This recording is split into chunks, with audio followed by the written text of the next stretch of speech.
Hello everybody, welcome to my channel. Today I wanted to talk about the last year of my life where I've been deeply immersed in autism science, the study of autistic people. And being autistic myself, this has been quite a wild ride. I want to talk about that today.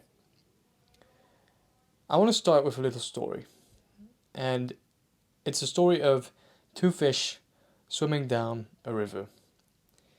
And an older fish comes by in the other direction and says, "Hey guys, how's the water today?" and keeps swimming. And the two younger fish keep going for a while, and then one of them looks at the other and says, "What the hell is water?" This story is used to show that we often are, or always are, surrounded by ideas, concepts, and ways of doing things, the water in this analogy, which we take for granted. And that's a good thing. It's the same thing in science. In science, we take a lot of ideas and axioms, assumptions, methodologies, and goals, as well as values, for granted. We call this the period of normal science. Science can also go through its own identity crisis, which we call scientific revolutions. In a period of revolution, the old way of doing things, the underlying, taken for granted view of what scientists are doing, what the research questions are, what the methods are that work in this area, all of a sudden start producing critical failures, anomalies that start to pile up until researchers then go outside of the current paradigm and look for new ways of approaching the same problem, look for new methods, new theories, new concepts, new ideas to help the field move forward. Once those new sets of ideas become the dominant way of doing things, we talk about a paradigm shift having happened. Now, going back to that idea of the fish in water, the paradigm comes with a lot of concepts and ways of doing things and ideas that are implicit and not questioned, they're taken for granted. But this language, although it helps us to operate and do science as usual and problem solve and find new results, it also means that once we get to a new paradigm, sometimes there's what we call incommensurability. The two worlds, the two paradigms as it be, are separate. They are incapable of communicating with one another because they rely on different language. They look at the same data in the world but come to vastly different conclusions based on the values and assumptions and concepts that are approved and used within this paradigm. Now, this describes perfectly what has happened in the last year of me being in the field of autism studies. I started my journey by going into Google Scholar and into internet databases like Web of Science or Scopus, it doesn't matter, but I started by looking up autistic identity or identity in autism and all these search terms that I used to get an idea of what was out there on the subject of identity in autistic people.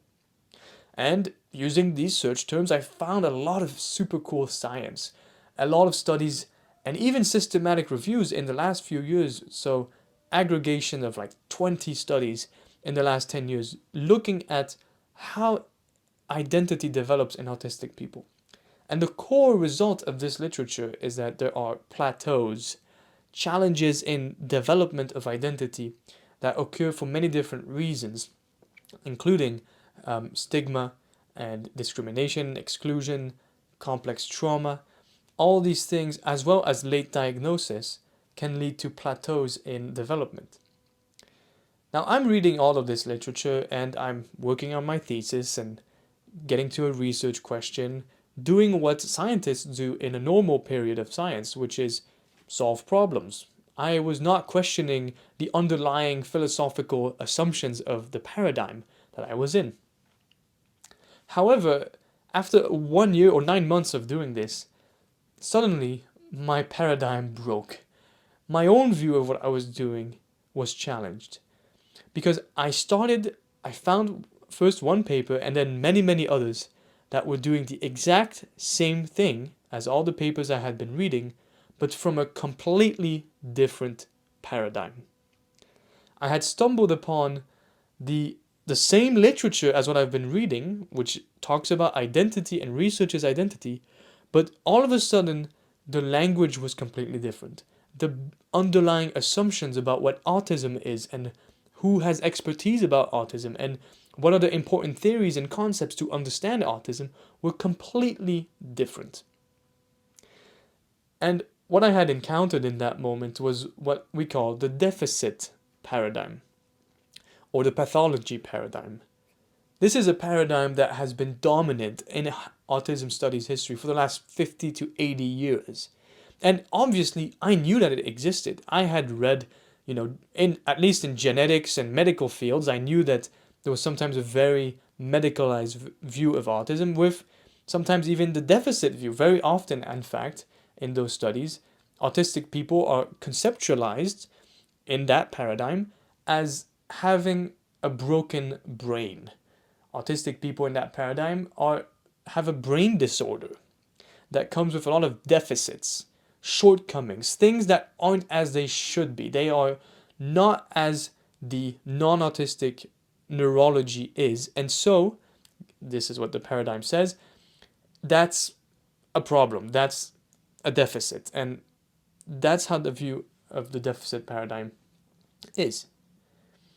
Now, I knew about it, but I didn't know they were doing research on identity. In fact, they don't talk about identity, and this is why I had never found it in my research, in my searches, because I was using the concepts and the words of the neurodiversity paradigm, the paradigm that comes after the deficit model. And so, because of this incommensurability that I talked about, they are in different worlds and they speak different languages, and there's an impossibility of talking with one another. Let me give you an example. And this is very painful to talk about. The reason why it's so confronting to me to read these studies is how dehumanizing they are. Because there is epistemic violence, there's moral injustice, there's dehumanization that is present in those articles, in those ideas, coming forth from the underlying assumptions. But what they find is that, according to them, according to the data and their interpretation of the data, autistic people have a broken sense of self. They're not able to be self-reflective, and they're not able to have a sense of continuity within themselves. Besides that, autistic people in this paradigm are also not capable or not really interested in having reciprocal, fulfilling interpersonal relationships. Now, this is the conflict I was in. The crisis after 9 months of working on my thesis is all of a sudden discovering this parallel universe where the research questions were basically the same. How is identity in autistic people? But the conclusions were completely, vastly different and incommensurable with one another. And that led to a big crisis in my own thinking. Now, this has been an absolutely exhausting process. Being on the front lines, in the friction, in the transitional space between two paradigms is exhausting because the water, again, that we swim in, the concepts that we use, the books, the trainings, the academic world, the clinical world, all of it is embedded in this paradigm, and I'm constantly confronted with it, be it in academia, in research papers, or be it in the clinical practice.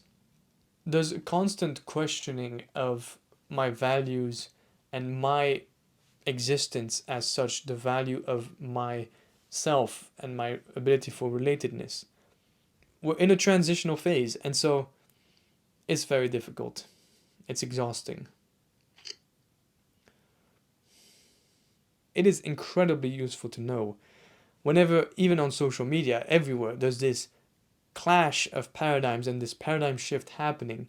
And so it's incredibly useful to know when you feel that sense of ontological distress, of being violated, like a microaggression, or feeling like your sense of self isn't recognized.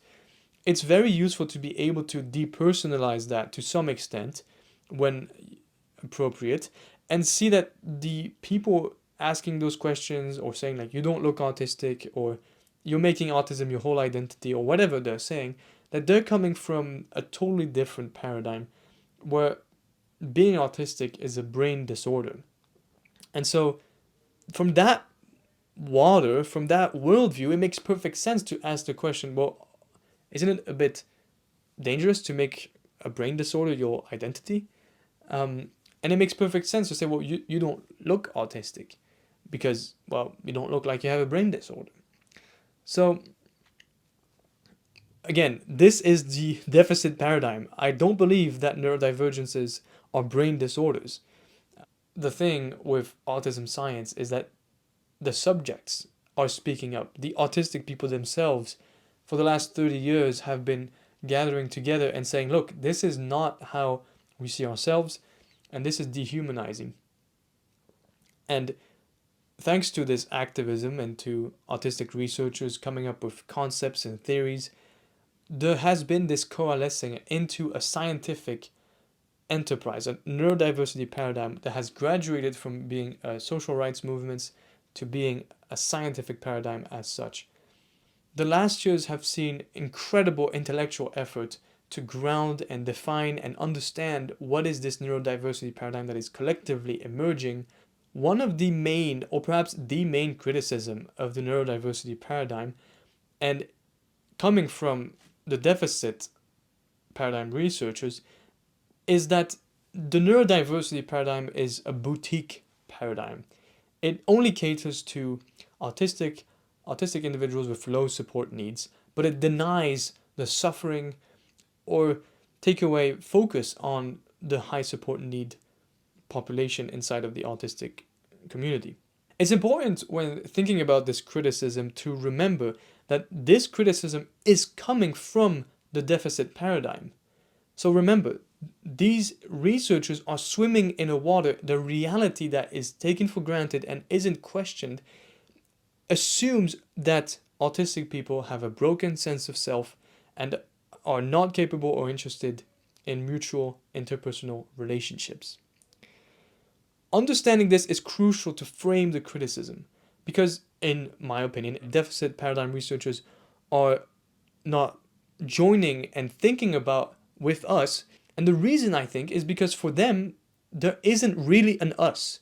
They don't give us a sense of self and a sense of self-reflection and an ability and a willingness to connect, because that is not what the paradigm sees autistic people to be like. Now, it's possible, in my opinion, and in the neurodiversity paradigm opinion, to have this understanding of natural variation, value neutral variation, without dehumanizing the person, and yet offering support and recognition and understanding. That is not an impossible feat. Unfortunately, the insurance companies, diagnostic criteria, all of this still works on the idea of disorders are supported. But suffering that isn't part of a disorder, that isn't labeled as a disorder, isn't. This is the world that we live in, but it is not a fatal flaw of the neurodiversity paradigm itself. Recognizing neurodiversity and stating that there is no such thing as an ideal good brain that is the normative ideal that all brains should aspire to be like, does not deny biological suffering that can come from conditions. So that's kind of the journey of the last year working on this thesis. Thankfully, though, I came upon, thanks to autistic researchers and autism and allies who are working within the neurodiversity paradigm, who have been attempting to understand this using these terms, thinking about how a paradigm shift happens in other fields of science.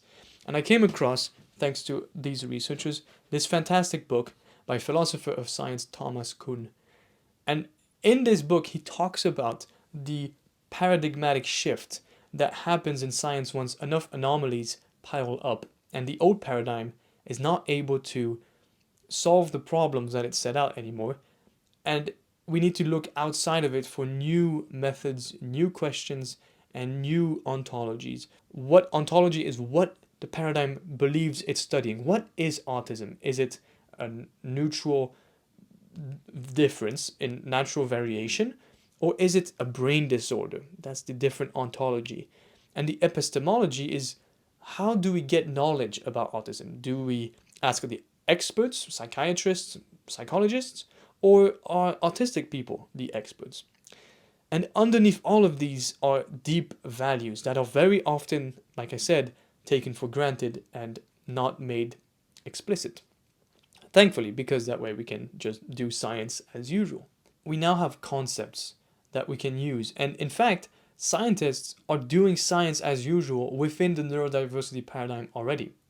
Even though there's still philosophical debates, and in the last years there's been intense work by autistic researchers and allies to understand exactly what is the neurodiversity paradigm, what's the definition of it, the self-definition of it, how does it relate to the medical model or the social model and other concepts in this cloud of ideas, as well as developing the own theories, the double empathy problem, monotropism, all these masking or epistemic injustice, all these concepts that are now being used in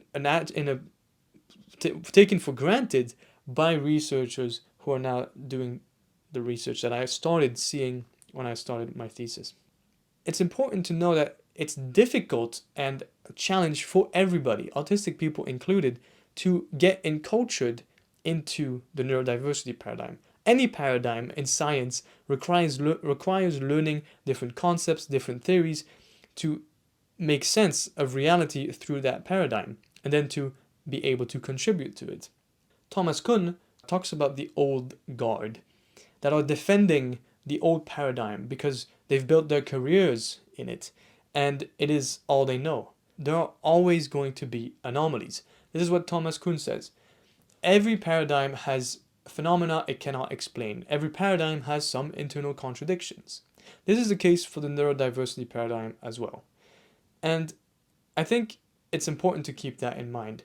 It still has contradiction and it still has anomalies, but it has been, as I've seen now in scientific literature, it is being used by scientists and by clinicians because it offers novel avenues of research, new questions that the old paradigm didn't even see and wasn't able to approach because the underlying basic axioms and assumptions didn't even allow that. Thanks for watching.